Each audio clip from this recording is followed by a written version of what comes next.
Pour un gars d'ici, être le directeur de général des Canadiens est une occasion d'une vie. Enjoy the moment, you're in the NHL here. Working for the Montreal Canadiens is a dream. La plus grande franchise dans la histoire du hockey.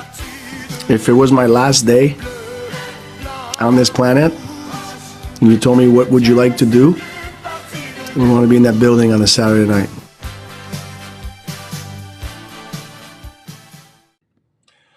What is going on, gang? Welcome to the show. Welcome to HABS Therapy Day. Bienvenue à HABS Therapy Day, a bilingual show for fans who value substance over spectacle. Pas de rumeurs, pas de clickbait, juste de l'analyse sérieuse basée sur les faits. We offer informed, reasoned perspectives on the Montreal Canadiens. Des points de vue réfléchis, loin du bruit médiatique. If you're looking for honest discussion and real information, vous êtes au bon endroit. This is HABS Therapy Day. Ici, c'est HABS Therapy Day. Bonjour tout le monde. Welcome to the show, guys. My name is Devin, and we are going to talk about hockey, and we're going to talk about the Montreal Canadiens today. If you've seen the thumbnail, you know the topic. The topic today is the Montreal Canadiens do not need a second line center for this season or heading into this season. So before we get started, guys, welcome to the show. Like I said, if you haven't subscribed to the show, please do so down below. There's a number of buttons there down below. One is for you to subscribe. One is a notification bell. You can hit that notification bell. That will mean that YouTube will let you know whenever we go live, and that way you'll be able to join in. We are trying something new here. This is our second episode, our second show, trying a daytime show. We're going to go live probably 3 or 4 times a week around this same time, noontime Eastern, 1 o'clock Atlantic time. Atlantic time is my time. And we're going to do short shows. So right around 20, 25 minutes. You can see in the bottom left-hand corner of the screen, we have a little clock there. 20 minutes, of course, being the length of a period in the NHL. So we're going to try and keep them short and sweet. But we certainly invite you all to comment and join the conversation. If that means we go a little bit longer, then we'll definitely do that. But again, we're not going to go on these long rambling lives with HABS Therapy Day anymore. And we're going to try and stay away from the evening shows. We're going to try and give you guys something during the day. Maybe break up your workday a little bit, give you something to do on your lunch break or something like that. So welcome to the show. I'm glad to have you. Please feel free to subscribe. Please feel free to comment. If you have comments, fire away. I'll do my best to answer them. We're also on TikTok up here. The show is live on YT. I do have my TikTok open as well. I probably won't be able to answer questions as easily on TikTok as on YT, just because the focus is going to be here live on the YT channel where we have all of our graphics and so on and so forth. So without further ado, guys, why don't we get it started? Of course, we are bilingual as well here. Si vous voulez demander vos questions en français, si vous voulez parler en français, on est prêt à faire ça.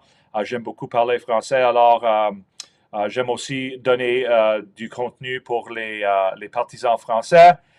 C'est une équipe de Montréal, alors c'est une équipe où les partisans parlent aussi en anglais, aussi en français. Alors on est prêt et capable de vous répondre en français. Et on veut sûrement répondre et parler et avoir des conversations en français. We're bilingual here, guys.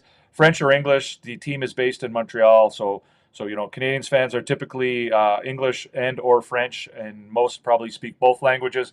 So if you do want to, ask questions in French or in English, feel free to fire away. I know the shows tend to be predominantly in English, but we're certainly able and willing to respond and to converse with you in either of the two official Canadian languages. So again, without further ado, let's get things started.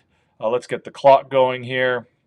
I know this clock is going to be a little bit wonky because I think when I put up other graphics, it's going to reset back to 0. So that might be a problem, but it's a problem I may have to fix because I only have one graphic for today's show. But anyways, the topic for today is the Montreal Canadiens do not need a second line center. So like I said, if you've seen the thumbnail for the show, pretty fancy little graphic that I had made up with that topic on it.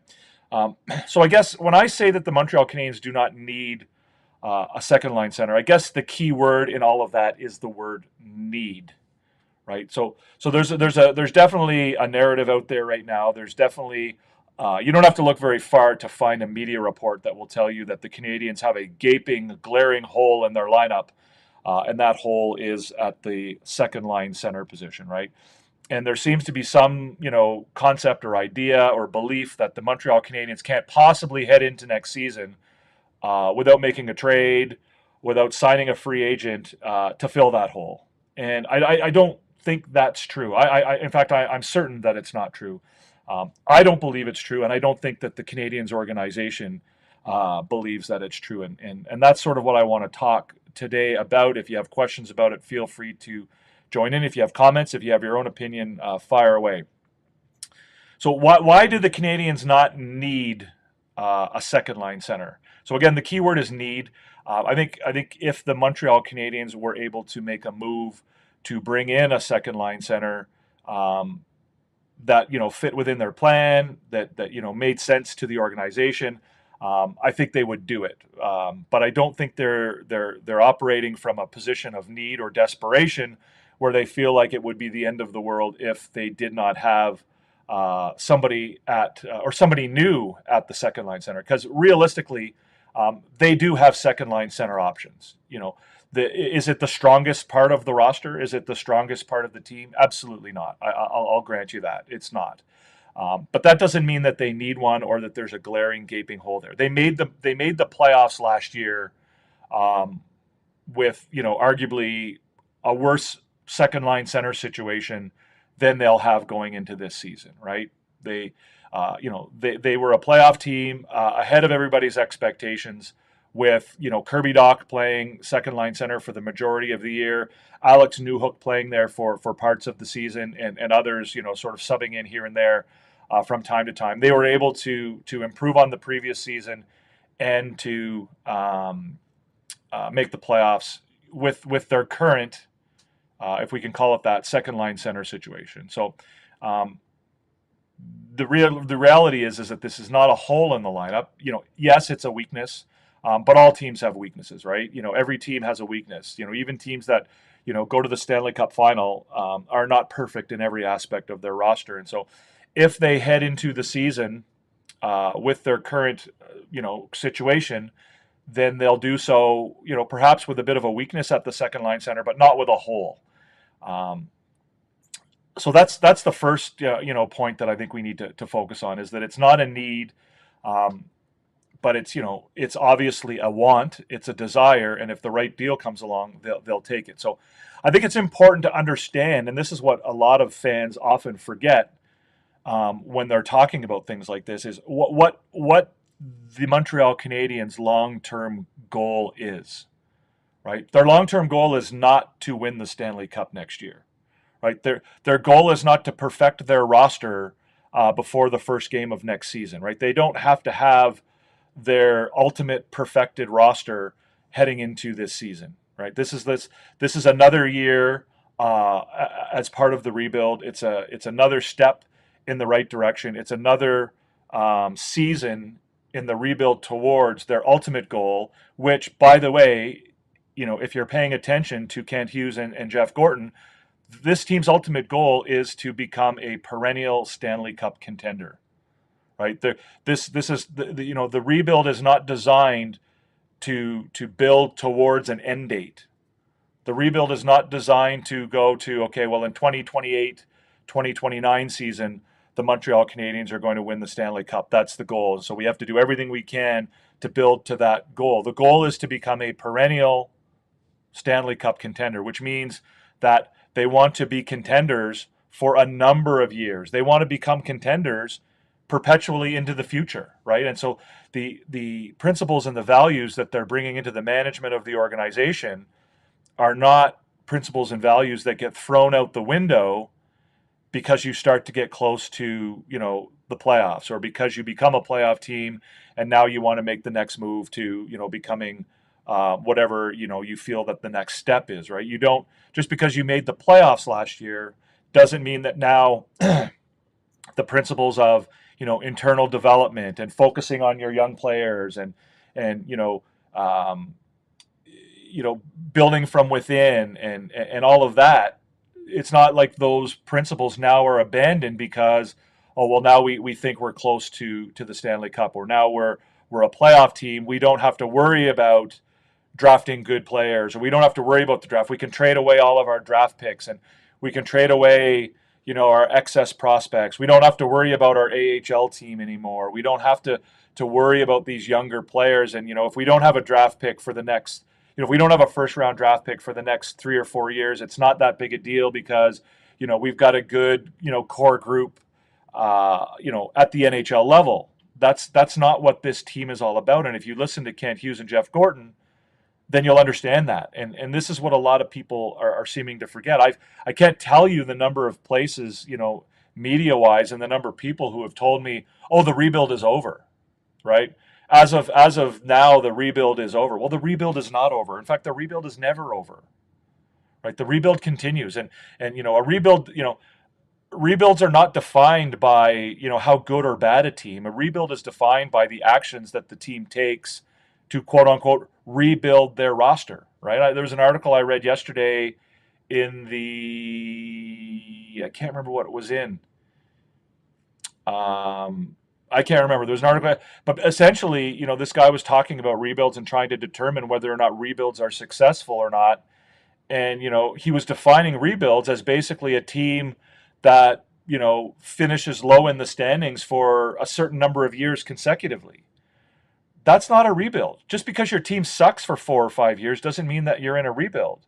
You're not in a rebuild until your organization takes a conscious move or makes a conscious move or takes a conscious effort to quote unquote rebuild, right? To tear things down and then to build things back up with a specific vision and plan in place, right? I would argue that there have been very few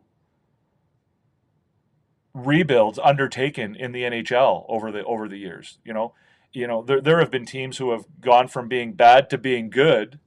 And there are teams who have lost for multiple years in a row and then, built their team back up. But as far as teams who have, made a conscious effort to change the identity and the culture of their organization and to build it back up in a certain image, I don't think that that's been done very often. And so in Montreal, when I talk about the rebuild, it's not like they're building towards an end date. They're not building towards the day that they win the Stanley Cup, right? Like, it's not building towards a single Stanley Cup and then all of a sudden you go back to the Bergevin days where you do something different every year and you're reactive and you never sort of have a constant plan in place. This is the way the Montreal Canadiens plan to be going forward, right? This is the change of identity and culture that they talk about. So the Canadiens are not going to go out and start sacrificing their future so that they can win in 25, 26, or even in 26, 27. They're not going to go out and give up a ton of prospects or draft picks to fill that quote unquote second line center hole, which, isn't really even there. So that's what I mean. Like, draft picks and prospects still have enormous value to this organization. The players that they draft now, are the future. Whether they're the future next year or the year after that or the year after that, or even, the year after that, it's, they still have value, right? Even if they get to a point where, Nick Suzuki's contract is up and maybe he moves on to somewhere else or Cole Caulfield, this organization still wants to be in a position to contend, right? Just because the current group of players, moves on or they can no longer afford them or what have you, even if they've, won a Stanley Cup, that doesn't mean that they're going to just sort of go back to their old ways, right? This is an ongoing process, right?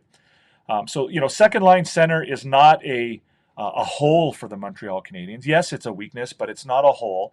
It's a weakness, and it's, the Canadiens are always out there trying to fill or to improve their team and to improve on their weaknesses. If you listen to Jeff Gorton's interview yesterday with Arpon Basu and Marc-Antoine Gaudin, you would have heard him talk about that, right? It's not about, scouring the NHL to try and find a second line center. It's about keeping your ear to the ground and finding out what kind of players are available and, which players, this team might be willing to give up and that team might be willing to give up. And, whether you believe that player can help your organization, whether that player can help your team, right? And so the Canadiens obviously are going to pay more attention to, centermen that are out on the market because that stands a better chance of improving their team. Whereas, they might not pay as much attention. But when a guy like Zach Bolduc becomes available, even though he doesn't technically fit, their biggest, wants and desires as far as, who they need to improve their weaknesses, they consider that because Zach Bolduc's a really good hockey player and he can improve their team even though he's a winger. And so, when they can make that deal for somebody like, Logan Mailloux, who, probably is not one of their top tier prospects anymore, they're willing to do it. But if they wanted David Reinbacher, they weren't willing to do it, right? They weren't willing to make that trade for David Reinbacher. They were not willing to include, Reinbacher in the Dobson deal. They weren't willing to trade their top tier prospects. They were willing to give up those 2 first round draft picks, which, you could argue, I guess, contradicts my argument. But at the same time, this was a little bit of a weaker draft, and the return for Dobson being, a player who fits very firmly within their organizational plan as a younger defenseman who can grow with the organization, who's right-handed, fits another weakness that the roster has. They were willing to do that, right? So those, as we talked about in the previous show, those were trades of opportunity, right? Again, if you listen to Gorton's interview, he doesn't talk, it's very clear that the Canadiens are not out there saying, okay, guys, we've got this guy, this guy, this guy, and this guy available, and we need a second line center, or we need a right-handed defenseman. So if you want Joshua Roy, or you want David Reinbacher, or you want Logan Mailloux, or you want, whoever, come see us and offer us your best, second line center or right-handed defenseman. No, that's not what they're doing. The Canadiens are out there, and when they hear that this guy's on the market or this guy's available, they get in there and they ask questions about it. And if a deal can be done and if it fits within their organizational plan and they can do it, if the return is right and the cost contract wise is right, then they do it. But if they don't, they don't. Like last year, like Patrick Laine, right? They had the room, they had the cap space to take on Patrick Laine's salary. And, they had an excess of young defensemen. So they gave up a young defenseman in return for Patrick Laine, and they took over his entire contract and got a second round draft pick out of it. Right? Pretty good move. They didn't give up much. They got a player who helped them make the playoffs this year. And whatever you think about Patrick Laine, they didn't really give up much for him. So those are the kinds of deals that the Montreal Canadiens are truly looking to make. So the other thing I wanted to touch on when it comes to second line center is some comments that Kent Hughes had made in his, I guess it's his most recent press conference, the one on July 1st after the first day of the free agency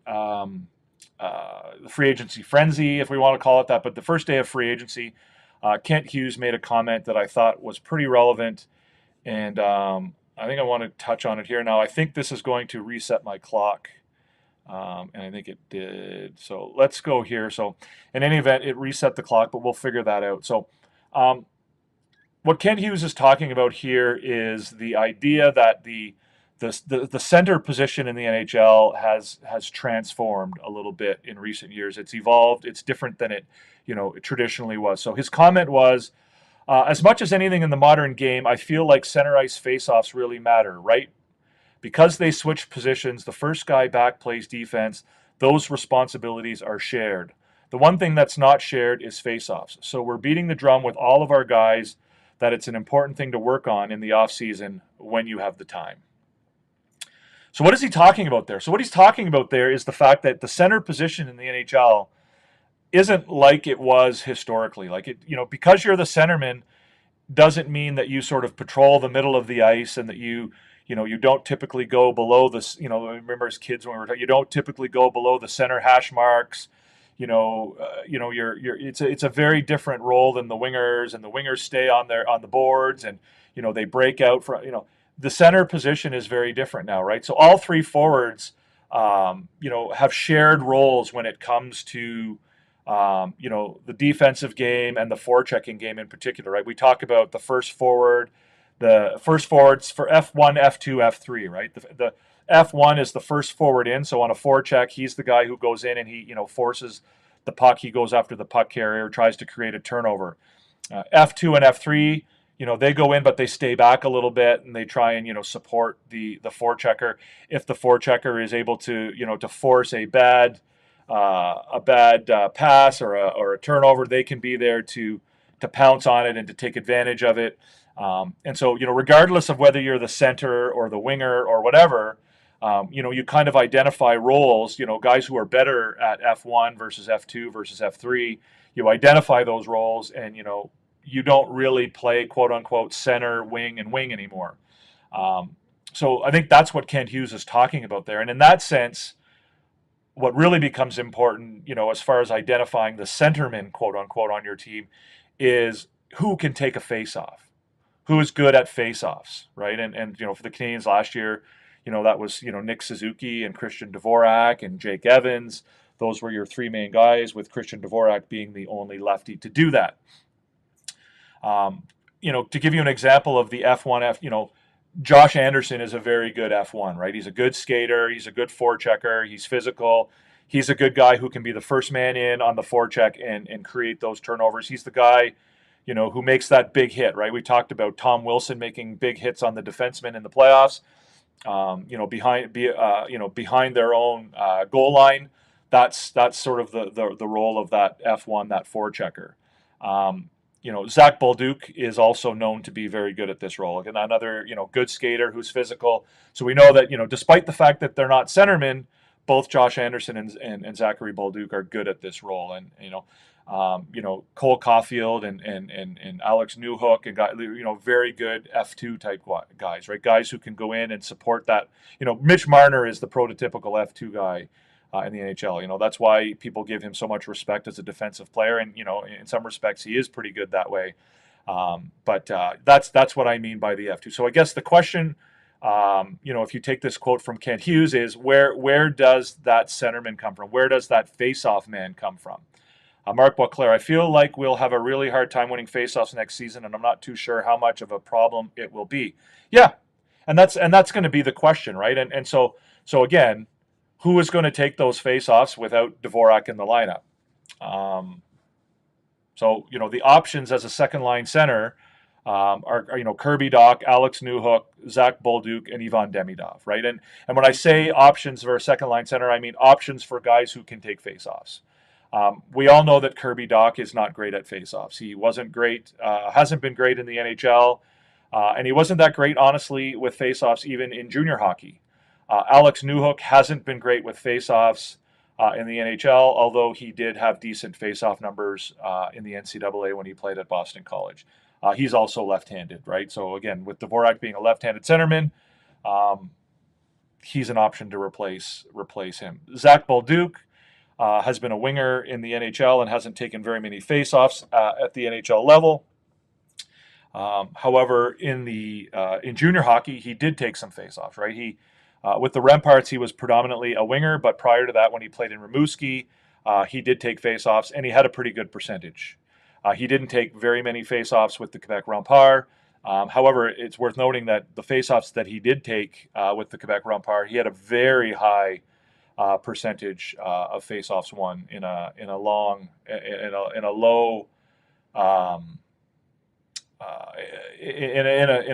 role, in a lesser role, I guess. Ivan Demidov has not been a good face-off guy. He was not good as a face-off guy in junior hockey, although he did play some center, and he had to take no face-offs whatsoever in the KHL. So I get it that the options are limited there as far as face-off guys, and that may be the question that the Canadiens would have, more so than trying to find a second-line center. But those are your options. And again, if you're looking for, a bit of a group mentality when it comes to, replacing or strengthening the second line center position, those are your main options. And, the end of the quote from Kent Hughes was, we've asked our guys to work on their face-offs, right? We've asked our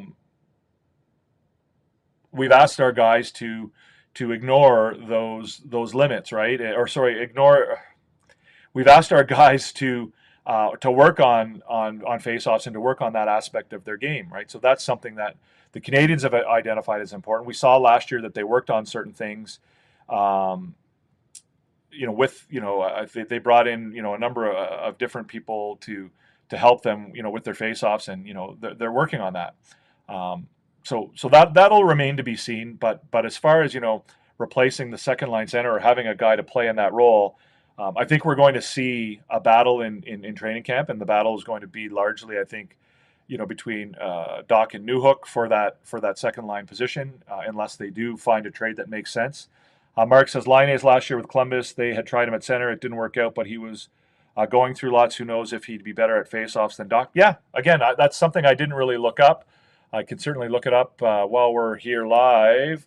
What Laine's face-off numbers have been like over the years. They're not great.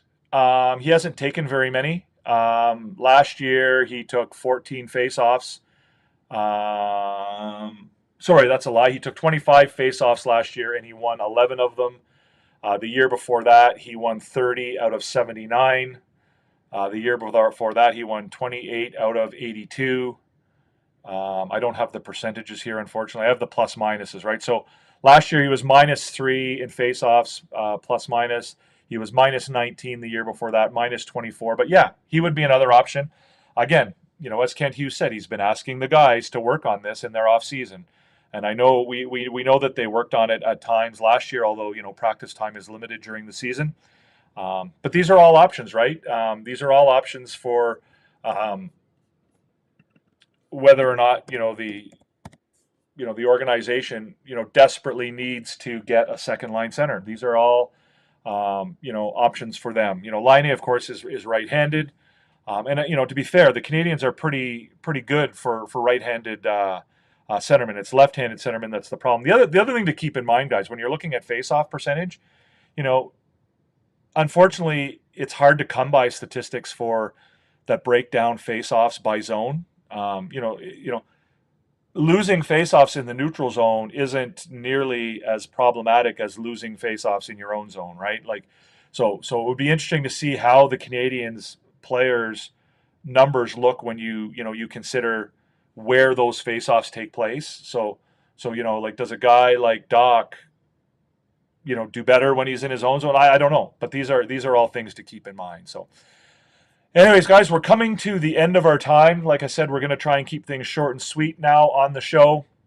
But that's my argument in favor of, or my argument that the Montreal Canadiens do not need a second line center. Obviously, it would be nice if they had one. But again, it's not a need. It's not a desperate hole in their lineup that they need to fill before this season for a number of reasons. One, because of what their ultimate goal is. Two, because they have options to play second line center. And three, because the role of center has kind of evolved in the NHL, and it's more about face-off guys. And I guess the argument could be made, I suppose, that the bigger weakness in the lineup is more so that they need somebody who can take face-offs from the left-hand side as opposed to a second line center. But again, I don't know that that's a need per se, or something that needs to be fixed or improved right now. It's not something that needs to be, dealt with or solved or fixed at this point of the rebuild. Right? They can go into this season and they can play this entire season with some weaknesses in their lineup. They don't have to have every single weakness dealt with, and they don't have to be perfect in every area of the game in order to be successful this season. So that's the argument. Let me know what you guys think. Put your comments, in the comment section if you agree with me, if you disagree with me, if you think I'm crazy, if you have any feedback on the show, if there's things that you think we can improve or ways to make the show better. We certainly, would love to hear that as well. This is relatively new territory for us, so anything you have to say, we certainly would appreciate it. So feel free to fire away in the comment section. I do my best to respond to the comments as they come along. Certainly got a nice little comment from, let me see here. How do I find the comments? We had a really nice comment on the show from somebody yesterday, and I'm drawing a blank on that person's name at the moment, and I can't seem to figure out how to get to it. Why do I not have the comments there anymore? Anyways, feel free to post your comments, guys. If you have any questions, fire away. If you have comments, let me know. Again, if you have feedback on how we can improve the show, that would be great. Hit that thumbs up. If you haven't done so already, give us a thumbs up. Let us know that you enjoy the show. If you're watching in a replay, all that good stuff. So hit the subscribe button. Help us grow our community. We're really trying to get to 500 viewers or 500 subscribers. That certainly gives our channel a little bit more options as far as giving you guys some entertaining content. That's what we're trying to do. We try and give you content. I'm trying really to give you guys some real talk about the Montreal Canadiens. I feel like there's a lot of garbage out there, for lack of a better term, from the media and from some of the other bloggers who are really only concerned about getting clicks and getting you to watch their faces. they're more concerned about that than they are about giving you guys true and real information. There's a number of examples out there. All you need to do is just scroll through some of the stuff on YouTube, and you'll see that there's guys who are out there just, their title pages are all just clickbait, right? The Canadiens make a huge deal, or, this is the big answer for, like, I'm really not trying to give you guys that. What I really want to do is to have real conversations and real discussions with you about the team and where things are going, and, what to expect from these guys. So that's it for today, guys. Again, I really appreciate it. Merci beaucoup tout le monde. C'est tout pour aujourd'hui. On va essayer d'avoir une émission ou demain ou samedi. We're going to try to have another show, guys, either tomorrow or Saturday with a new topic, another short and sweet show. So again, I appreciate everybody who listened, who watched, whether you're watching now here live or whether you watch later on in a replay. I really appreciate it, guys. I love talking to you guys about this stuff, and I love hearing your questions and having conversations with you. So, like, if you do have a chance to join us in a future show, I see Mark has asked some questions today. That's great. Thank you very much, Mark. Much, much, much appreciated. Mark is a bit of a regular.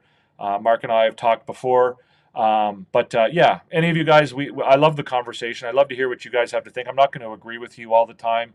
So if you're looking for that, then that's, maybe I'm not the right guy for you. But otherwise, this is a good spot for everybody.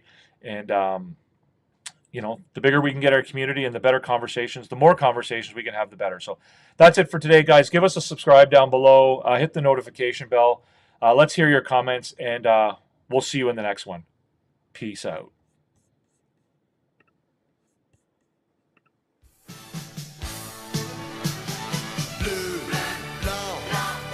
Pour un gars d'ici, être le directeur de général des Canadiens est une occasion d'une vie. Enjoy the moment, you're in the NHL here.